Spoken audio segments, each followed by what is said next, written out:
When my daughter told me I had to leave my own home, I felt my world crumble like a sandcastle in high tide. Days later, I discovered I owned their mortgage and held the key to my son-in-law's darkest secrets. That's when I realized life isn't just a game of chess. It's knowing which pieces to sacrifice and which to protect. If you're watching this, hit subscribe and tell me in the comments if you've ever been betrayed by family. Because trust me, this story has more turns than a mountain road during a storm. The call came on a quiet Sunday afternoon. I was in my bedroom, sorting through old photo albums, reminiscing about happier times when my phone lit up with my daughter Sarah's name. Mom. Her voice was unnaturally steady. David and I have been talking, and we think it's best if you find your own place. His job.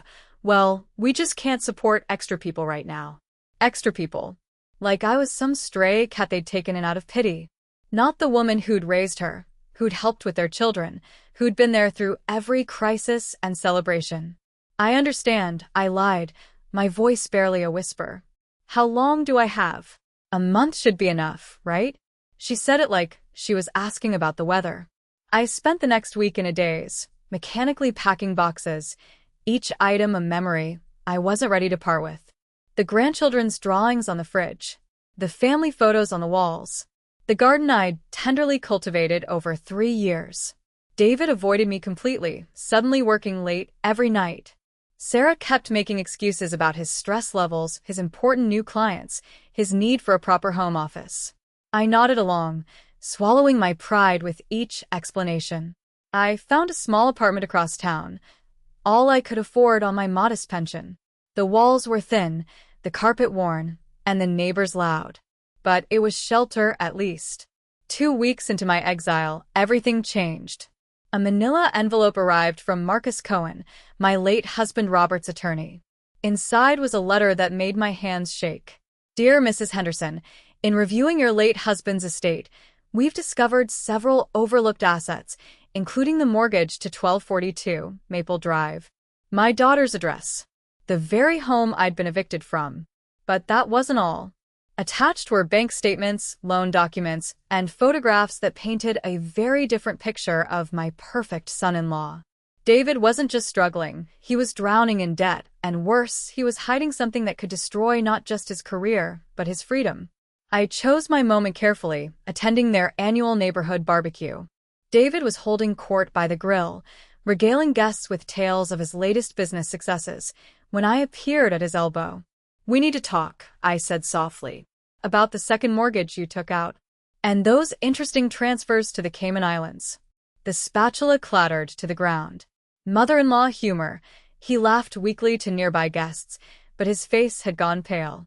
In his home office later that evening, I laid out everything, the mortgage ownership, the evidence of his embezzlement, the photos of meetings with known criminals. Sarah stood in the doorway, tears streaming down her face as her perfect world crumbled. Why didn't you tell me? She whispered to David. I was trying to protect you, he stammered. The investments went bad. And then you started stealing from your clients, I finished. How long before they notice? The truth came out in waves. David had lost millions in risky ventures, then tried to cover his losses with client funds. Now the SEC was investigating, and it was only a matter of time. I can help, I said finally, but there are conditions. First, I moved back home, not as a guest, but as co-owner. Second, David agreed to full disclosure with Sarah and voluntary cooperation with authorities. Third, he would enter therapy for his gambling addiction. The scandal hit the papers 3 months later, but with my connections through Robert's old law firm, we managed damage control. David served community service instead of jail time, and Sarah started her own business with my backing.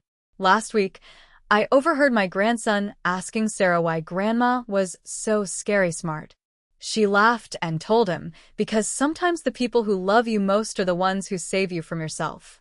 I smiled, thinking of Robert. He'd always said life was like a game of poker. It's not about the cards you're dealt, but how you play them. And sometimes, the most powerful card in your hand is the one nobody knows you're holding. If you've stayed with me this long, don't forget to like and subscribe. And remember, family secrets are like fine wine. They either get better with age or they turn to vinegar. Choose wisely which ones you keep. End of script.